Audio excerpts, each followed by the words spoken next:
որ հասական հարցերը փոխարեն քննարկելու համար դուք հիմա ինձ քրեական անիմաստ գործերով հարցեր եք տալիս։ Եթե Factor AM-ի համար եւ ձեր գործընկերների համար այսօր ամենակարևորը դա է, այլ ոչ թե առաջիկա ընտրությունները, դրանց որակը եւ այլն։ Իմ դաշինքի ղեկավարը պատասխանել է այդ հարցին քաղաքացիների հարցադրումներին պատասխանելուց։ Ուստի ես չեմ կարծում, որ ձեզ համար դա պետք է լինի ամենաակտուալը։ Դուք պետք է անհանգստացած լինեք այսօրվա իշխանությունների որակով։ Դուք պետք է անհանգստացած լինեք, որ մեր տղաների դին պահում են շատ անհասկանալի պայմաններում եւ հանրությանը դրա մասին տեղյակ չեն պահում։ Դուք պետք է անհանգստացած լինեք գերիների խնդրով, ոնց է իշխանությունը լուծում եւ այլն։ Այ երբ որ կլինենք իշխանության, այն ժամանակ ձեռնարկենք այն բոլոր քայլերը, որոնք այսօրվա իշխանությունները չեն ձեռնարկում, իսկ դուք կլուսաբանեք այդ քայլերը։ Ժողովուրդ օրաթեր Սոնա Գրիգորյան։ Պարոն Գևորգյան, Լուսավոր Հայաստան խմբակցության ղեկավար Էդմոն Մարուկյանը ազգային ժողովում որոշ ժամանակ առաջ մի հայտարարությամբ հանդես եկավ, երբ Նիկոլ Փաշինյանն էր խորհրդարանում, ասաց, որ պարոն Փաշինյան, մենք տեղեկություններ ունենք, որ արդեն ընտրակաշառք է բաժանվում, ինչ պետք է անել, ինչպես այս հարցին լուծում տալ, պարոն Փաշինյանը պատասխանեց, որ շատ ուրախ եմ, որ բոլորը վստահ են, որ իշխանությունը չէ այդ ընտրակաշառք բաժանողը, այլ ուժեր են։ Ուզում եմ հասկանալ, ովքեր են այդ այլ ուժերը, արդյոք դուք եք այդ ուժերը եւ ընտրակաշառքի մասին այդ տեղեկությունները որքանով են իրական։ Շնորհակալ եմ։ Եկեք մի բան պայմանավորենք, էլի։ Դուք ինչ ճանաչում եք, չէ՞։ Երբևիցե տեսել եք, որ ես տարօրինակ հարցերի պատասխանեմ։ Ուրեմն ինձ խնդրում եմ կամ բովանդակալից հարցեր տվեք, կամ ըստ էության, էլի, ես հիմա նստեմ պարզաբանեմ, թե Նիկոլը ինչ է ասել Էդմոնի պատասխանին եւ այլն։ Այս ընդդիմությունը մեղադրում են ընտրակաշառք բաժանելու մեջ։ Հենց Էդմոն Մարուկյանն ընդդիմություն է, որը վստահ է, որ իրենք Էդմոն Մարուկյանին էլ հարցրեք։ Ես եկել եմ ստեղ ձեզ հետ հանդիպելու, ավելի լուրջ հարցեր քննարկելու, մարտահրավերներ, խնդիրներ եւ այլն։ Դուք վստահեցնում եք, որ ձեր դաշինքը ընտրակաշառք չի բաժանում, ես դա եմ ուզում հասկանալ։ Իսկ դուք մեր հայտարարություններին հետևել եք։ Եթե հետևել եք, ապա ես դրան ավելացնելու որևէ բան չունեմ։ Այսինքն, եկեք մի բան պայմանավորենք, էլի։ Եթե հիմա մենք պետքա, ես պետք է սկսեմ ուրիշների ասածները մեկնաբանել, մենք շատ տեղ չենք հասնելու հեռու։ Ես առաջարկում եմ ավելի կոնկրետ ու ավելի բովանդակալից մեր հանդիպումը դարձնենք, էլի։ Դաշինքին մեղադրանքներ է հնչում, չէ՞ հասկանում։ Ո՞վ է, մեր դաշինքին է մեղադրել կոնկրետ, ով։ Ասեցի արդեն։ Ով, այսինքն Լուսավոր Հայաստանը մեղադրել է Հայաստան դաշինքին, որ կաշառք են բաժանում։ Ասեց, որ այլ ուժեր բաժանում են, այլ ուժերի մեջ նաև կարող եք լինել, դուք ասում եք, դուք վստահեցնում եք, որ ընտրակաշառք չի։ Հիմա սիրելի բարեկամներ, մի հիասթափեցրեք ինձ, էլի, խնդրում եմ։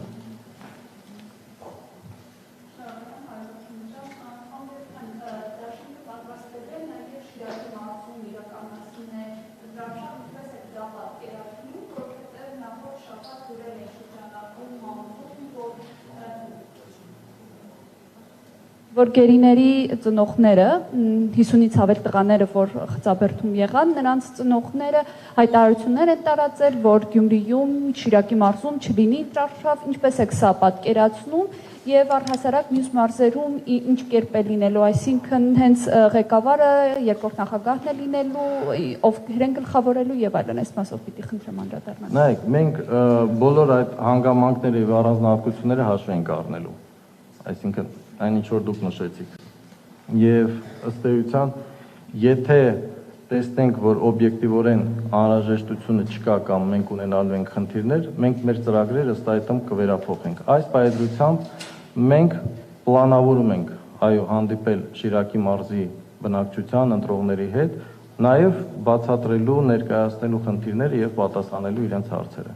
Եթե կլինեն այլ մոտեցումներ կամ այլ գաղափարներ, մենք արդեն կքննարկենք։ Նախատեսում ենք հետևյալը, որ լինելու են եւ դալիճային եւ բացօթյա հանդիպումներ անմիջական շփումների համար, որովհետեւ ես հանդիպել եմ մեր մարզային ակտիվների հետ եւ ըստ էության մեր գործընկերները տարօրինակ է, բայց նախընտրում են դալիճային հանդիպումները, որոնք հնարավորություն են տալիս հարց ու պատասխանի ձևաչափով անմիջական շփում ունենալ դաշինքի ներկայացուցիչների ղեկավարների հետ։ Այս պայծրությամբ ես չեմ կարող ասել, արդյոք բոլոր 3 առաջնորդներն էլ միաժամանակ լինելու են մի տեղում, թե առանձին են անելու, Մենք նախընտրում ենք, որպեսզի միաժամանակ մի քանի տեղում մեր դաշինքի ներկայացուցիչները քարոզարշավ իրականացնեն։ Մասնավորապես Սյունիքի ու Գեղարքունիքի այն հատվածներում, որտեղ մոտ են նաև ադրբեջանական զինված ուժերը, այս մասերում ինչպես եք պատրաստվում, արդեն կա գծված որոշում, թե ինչպես է այս հատվածներում իրականացվելու։ Ունենք արդեն մեր պատկերացումները, բայց թույլ տվեք, քանի որ դեռևս ժամանակ ունենք, դրանց մասին չխոսել, որովհետև կարող են պլանները փոխվել։ Եվ ներողություն եմ ծրագրերի մասով, որոնք որ առաջարկներ ներկայացվել են, երբ ընդհանուր տեսք ունենան դրանք եւ արված փոփոխությունները կամ լրացումները երբ կներկայացվեն հանրությանը։ Նայեք, մենք ըստ էության աշխատանքը տանում ենք այն տրամաբանությամբ, որ այդ փաստաթուղթը ըստ էության վերածվելու է կառավարության գործունեության ծրագրի։ Այսինքն մենք կարող ենք միջանկյալ հաշվետվություններ ենք ներկայացնելու մեր գործընկերները, եթե ես ճիշտ եմ հասկանում, 2 օր առաջ Ալեքսանդր Խաչատուրյանը եւ Արփինե Հովհաննիսյանը հանդիպել են ձեզ հետ։ Իրենք այդ աշխատանքները պարբերաբար ամփոփելու են եւ հանրությանը ներկայացնելու են, ինչ առաջարկություններ են ստացել, որոնք են քննարկել եւ ինչ ընթաց կարող է դրանք ունենալ ապագայի հետ կապված։ Ամբողջականը ես կարծում եմ արդեն ամսի 20-ից հետո, ընտրություններից հետո մենք կներկայացնենք որպես առաջիկա անելիքների ծրագիր։ Դաթե Միրզյան, Երևան Today, պարոն Վարդանյան, իմ հարցը ուղղված է ձեզ, նախորդային ներողություն, որ ձեզ ընդհատում եմ, եթե թույլ տաք, պարոն Գևորգյանի մասով բոլոր հարցերը սպառվեն, դրանից հետո նոր անցնենք մյուս փուլին, որտեղ պարոն Գևորգյանը ինչպես նշեց, նույնիսկ այսօր էլ մարզային այցեր կան, շտաբի ակտիվի հետ հանդիպումների հարցեր կան, որը հենց շտաբի պետն էլ համակարգում իրականացնում է։ Շնորհակալություն։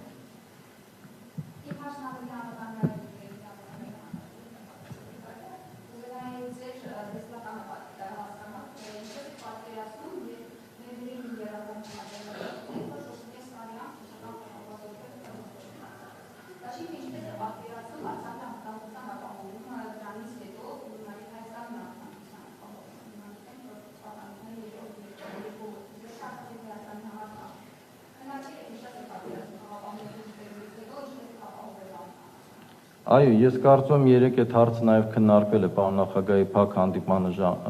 ուժային կառույցների ներկայացուցիչների հետ։ Ես այդ հանդիպանը ներկա չեմ եղել, դրա համար մանրամասներ չեմ կարող ասել։ Համենայն դեպս իր հիմնական մոտեցումները ինքը ամսի 29-ին իր ելույթում ներկայացրել է եւ բազմաթիվ անգամ դրա մասին ասել է։ Այսինքն նոր բան դրան ավելացնելու չունեմ։ Բացի նրանից, որ մենք ցկտելու ենք, որպեսզի բոլոր շահագրգիռ կողմերի հետ կարողանանք Հայաստանի համար առաջի հերթին եւ Արցախի համար առաջի հերթին ընդունելի լուծումներ գտնենք, ուրիշ առաջնահերթություն մենք չունենք։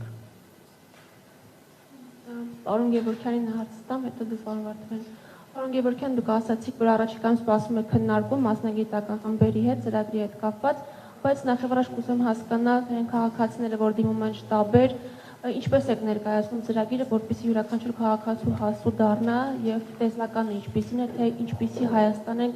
դուք նրանց խոստանում, 5 տարի հետո կամ այս տարիների ընթացքում։ Հասանելիությունը շատ մատչելի է, այսպես ասենք, որովհետև ծրագիրը հրապարակված է մեր սայթում, տպագրված է եւ բոլոր մեր տարածքային շտաբերում տպագրական տարբերակով էլ հասանելի է, այսպես ասեմ։ Այսինքն այդ իմաստով կարծում եմ յուրաքանչյուր քաղաքացի կարող է ծրագրի բովանդակությանը եւ հիմնական դրույթներին ծանոթանա։ Նայեք, հիմնական մոտեցումները ծրագրի մասով մենք ամսի 29-ին ներկայացրել ենք։ Մենք ունենք 7-8 հիմնական ելույթ ունեցողներ, բանախոսներ, որոնք ըստ բաժինների անդրադարձել են։ Իմ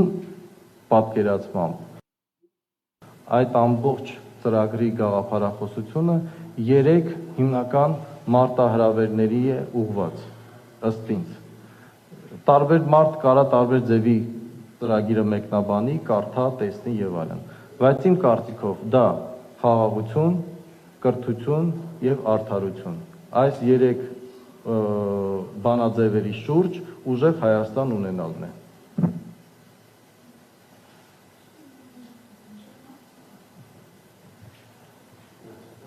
Ազատություն ռադիոկայան Արտակ Խուլյան, ձեր քաղաքական ուժի առաջնորդը ժամանակ առ ժամանակ սպառնում է, որ Հայաստանում գործող միջազգային կազմակերպությունները պետք է փակի, երբ կա իշխանության, Կարող եք մանրամասներ, բարձաբանել խոսքը ինչ կազմակերպությունների մասին է։ Խնդրում եմ, եթե տեղյակ եք, նաև անուններ հայտարարեք։ Պարոն Քոչարյանը հայտարարում է, որ այդ կազմակերպությունները նաև մեր երկրում զբաղվում են ազգային ինքնության քայքայմամբ։ Ինչ եք պատկերացնում ազգային ինքնության քայքայում մասը։ Անենց տպավորություններ, ոնց որ թե ես քննչականում եմ նստած, դուք էլ քննիչն եք, ինձ հարց եք տալիս, անունները տվեք։ Նախ սպառնալիք բառը տեղին չէր, մի անգամից ֆիքսենք։ Հարցը հնչել, ինքը իր կարծիքն հայտնել։ Սպառնում են դեռևս այսօրվա իշխանությունները գործող։ Մեզ, բոլորիս, հանրությանը, քաղաքացիներին եւ այլն։ Սա առաջինը։ Երկրորդը, ինչ վերաբերվում է ազգային հիմքերի քայքայման եւ այլն, ես կարծում եմ երեգել ենք այդ հարցին անդրադարձել եւ դուք լսել եք։ Դրան ավելացնելու նոր բան չունեմ, որտեղ ես սովորություն չունեմ ուրիշ մարդկանց ասելիքները ավելացնելու կամ պակասացնելու, առավել եւս որ ամբողջությամբ հնչելը։ Ես կարող եմ ընդհանրապես իմ մի շոկով ձեզ հետ կիշխել, որը այսօր առավոտյանն եմ ապրել։ Ընդհանրապես սոցիալական ցանցերում սկսել է շրջանառվել գործող վարչապետի պաշտոնակատարի գրքից որոշ հատվածներ։ Եվ եթե այդ հատվածներով մենք պետք է այսօրվա աճող սերունդին մեծացնենք եւ այդ մոտեցումները սերմանենք իրանց, նո դա կոչվում է այլասերություն։ Ուրիշ ոչ մի ձև դա չի կոչվում։ Մնացած արդեն թողնում եմ ձեզ։ Ինչ ձև եք պատկերացնում սահմանափակումները, մասնավորապես լրատվամիջոցների մասով, կարծես ակնարկներ կային, արդյոք գրաքննություն է գործելու, եթե պարոն Քոչարյանը գա իշխանության, այդպես հասկանանք իր խոսքը, թե ոչ։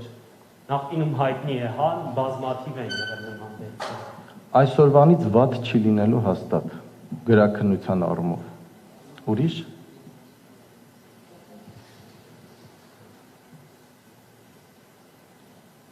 Թերթեյեմ Անի Հակոբյան, պարոն Գևորգյան, ես կցանկանայի իմանալ արդյոք հրապարակվելու է կառավարության կազմ, թե ցուցակը Հայաստան Դաշինքի ամբողջ այսպես կազմն է ներկայացնելու եւ երկրորդ հարցս կրկին անվտանգությանը վերաբերում կցանկանայի իմանալ ինչպես եք պատկերացնում Հայաստանի տարածքում գտնվող 1000 եւ ավելի ադրբեջանցիների դուրսբերումը եւ արդյոք այն կարծիքին եք, որ ընդդիմադիր դաշտը, հասարակությունը, քաղաքական դաշտը առհասարակ, այսպես ասած, համակերպվել են նրանց Հայաստանում գտնվելու փաստի հետ, որովհետև նրանց դուրս գալու պահանջով քաղաքական միջոցառումներ, հա, առնվազն մենք դեռ չենք տեսնում։ Դուք համակերպվել եք, ես օրինակ չեմ համակերպվել։ Այսինքն ինձ թվում է իշխանություններն են համակերպվել, ոչ թե քաղաքական դաշտը, իշխանություններն են համակերպվել։ Ու նմանատիպ հարցերի լուծումը աշխարհում բացի բանակցություններից խելամիտ ուրիշ տարբերակ չկա, հակառակը ավելի վտանգավոր տարբերակներ են։ Նայեք, մարդիկ պետք է բանակցեն եւ բանակցողներն էլ պետք է գիտակցեն ինչի շուրջ են բանակցում եւ ինչ նպատակի շուրջ են բանակցում։ Ես համոզված եմ, որ մեր բանակցողները ոչ են կարողություններ ունեն։ Այս է ամբողջ խնդիրը։ Այդ մեկ։ Երկրորդը մենք պետք է նաեւ հասկանանք, իսկ ո՞նց ստացվեց, որ մենք այս հանգրվանում հայտնվեցինք։ 6-7 ամիս մենք ժամանակ ենք ունեցել ու ոչ մեկին հիմա դա չի անհանգստացնում։ Մենք հիմա քննարկում ենք իսկ ինչ պետք է անի օպոզիցիան, որպեսզի հնարավորության դեպքում այս հարցը լուծի։ Բայց այսօրվա իշխանությունները ինչ են անում, որ այս հարցը չլիներ, հիմա էլ այս վիճակում չհայտնվենք եւ լուծումների մասին չմտածենք։ Բոլոր նմանատիպ հարցերի լուծումները բացառապես պետք է լինեն բանակցություններում, խելամիտ, ռացիոնալ եւ պետության շահերից բխող բանակցություններով։ Իսկ առաջին հարցի հետ կապված կառավարության կազմի հրապարակման է։ Մենք այս պայծրությամբ նմանատիպ մտադրություն չունենք։ Ես նոր քիչ առաջ դες ասեցի, որ մենք բազմաթիվ մարդկանց հետ ենք շփվում այս ընթացքում։ Բազմաթիվ հետաքրիր հեղինակներ են ի հայտ գալիս, ծրագրերով, գաղափարներով եւ այլն։ Դրա համար եկեք պայմանավորվենք։ Կոնկրետ ես օրինակ գտնում եմ սխալ մեզ սահմանափակել հիմա ինչ որ ցուցակ հրապարակելով, իսկ հետո ընթացքում հանկարծ ինչ որ բաներ փոխել եւ այլն։ Ոստի նմանատիպ ոնց որ թե ոչ ցանկություն կա, ոչ էլ մտադրություն ունենք։ Բայց եթե դրա անհրաժեշտությունը լինի, այսինքն նմանատիպ հանրային ոնց որ թե պահանջել չկա։ Կարող եք տեսնել անուններ, ովքեր դաշինքի ընդհանուր այսպես թիմի ցուցակից դուրս են։ Իհարկե, քաղաքական գործընթացներ են, սենց ասեմ, Մասնակցային լայն հանրային քննարկման նաև նպատակը դա է, որ մենք փորձենք բացի մեր դաշինքի ներկայացուցիչներից մաքսիմում ներգրավենք այլ մարդկանց, ովքեր ունեն գաղափարներ, ցանկություններ, հեռանկարներ են տեսնում եւ այլն։ Նաև ունեն կարողություն մեզ հետ ճանապարհ անցնելու։ Այդ իմաստով մենք բաց ենք եւ միայն շնորհակալ կլինենք, եթե կարողանանք մեր թիմում այտենց մարդկանց ներգրավենք։ Չկան հարցեր, իմ հարցը պարոն Վարդանյան։ Սիրելի բարեկամներ, եթե ինձ կոնկրետ չկան հարցեր, ձեր թույլտվությամբ ես ձեզ շնորհակալություն հայտնեմ, առողջություն բոլորիդ մաղթեմ, առաջիկա 2 շաբաթ հանկարծ չի հիվանդանաք եւ գնամ իմ գործերով զբաղվեմ, լավ։ Շնորհակալ եմ։ Տեսնում ձեզ։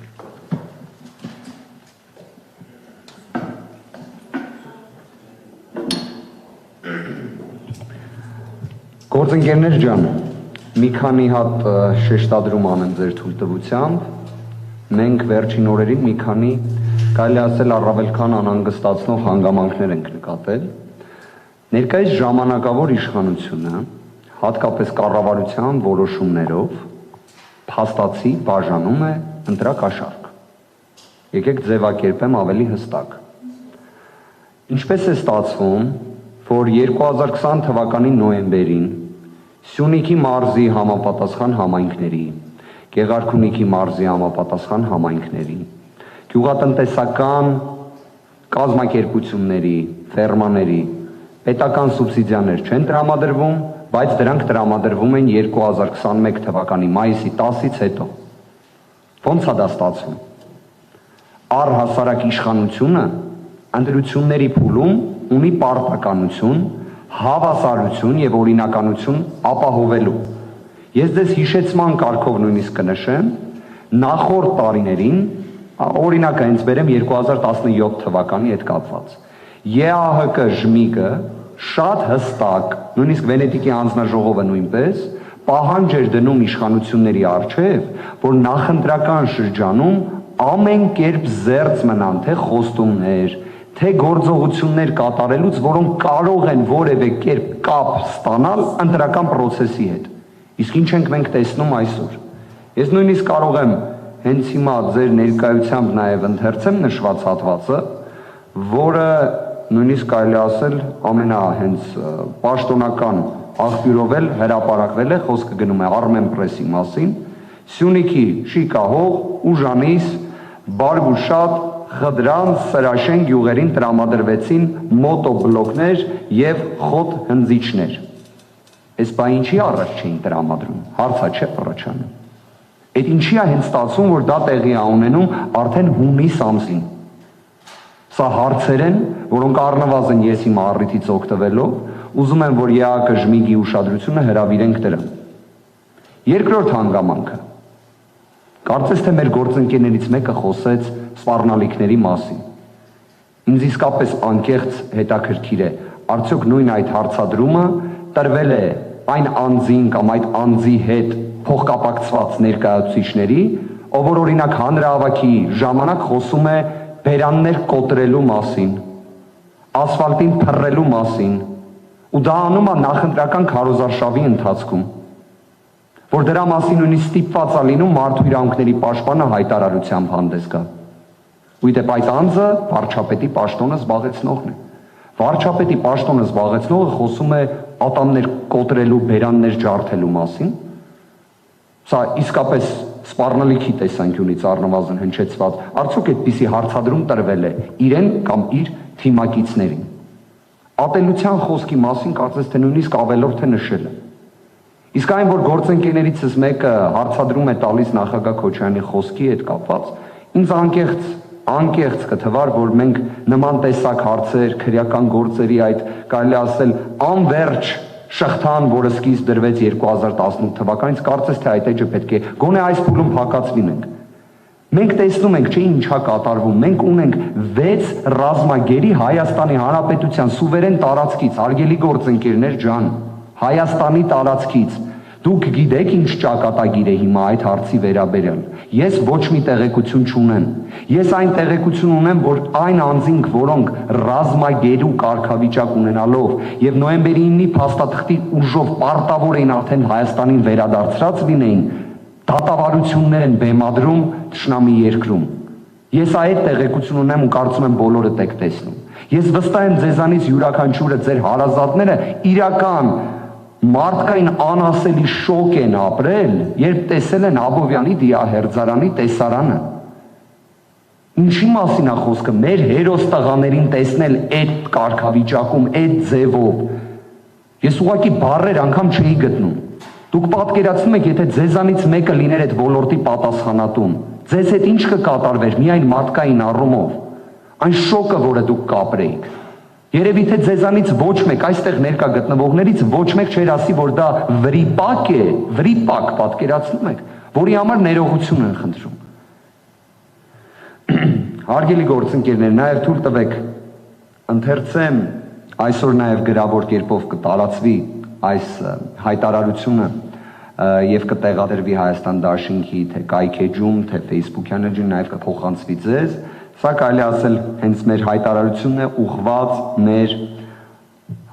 համախոհներին, գաղափարակիցներին, Դաշինքի անդամներին։ Սիրելի հայրենակիցներ, երկուշաբթի օրը սկսվում է նախընտրական քարոզչությունը։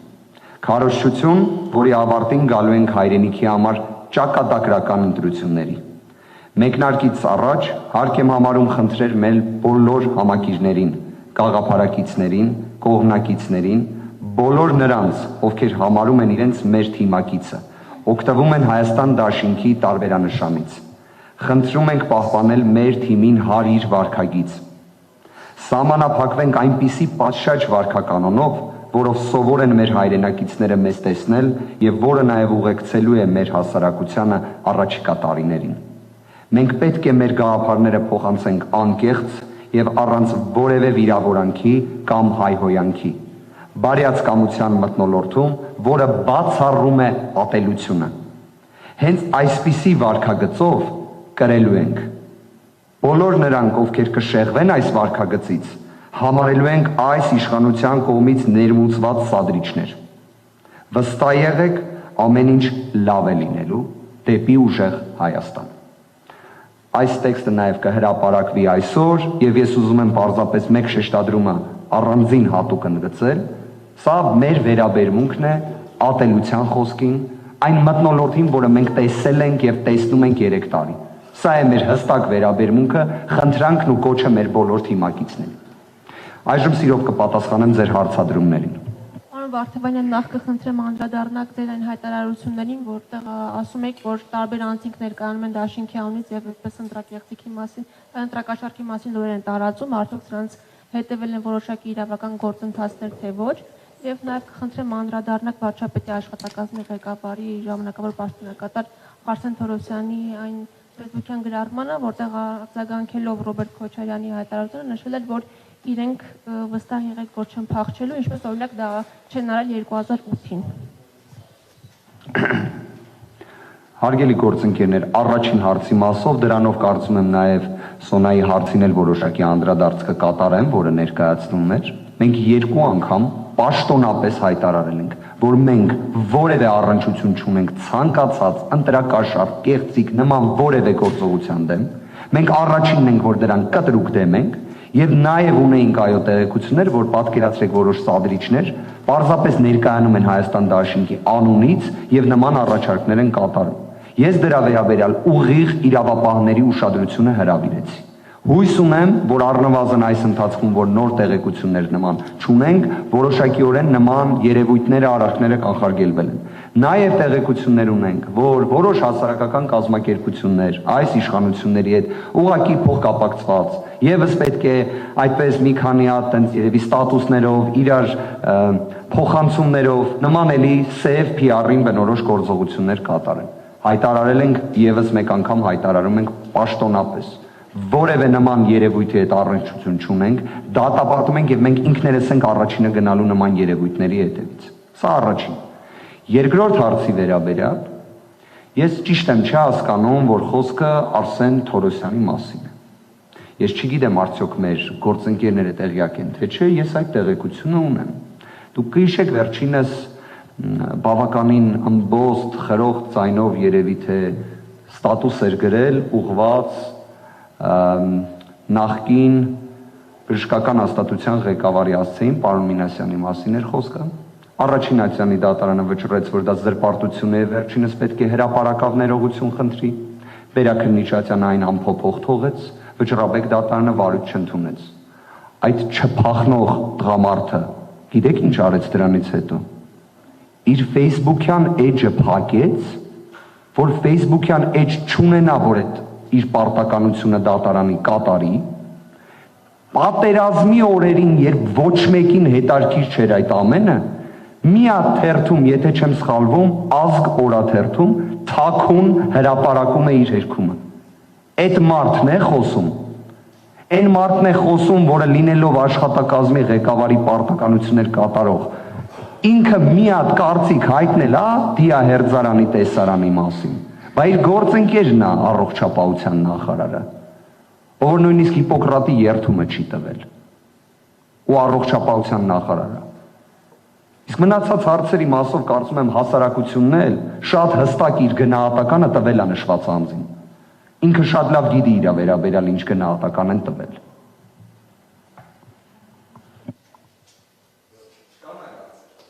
Շնորհակալություն հարգելի գործընկերներ։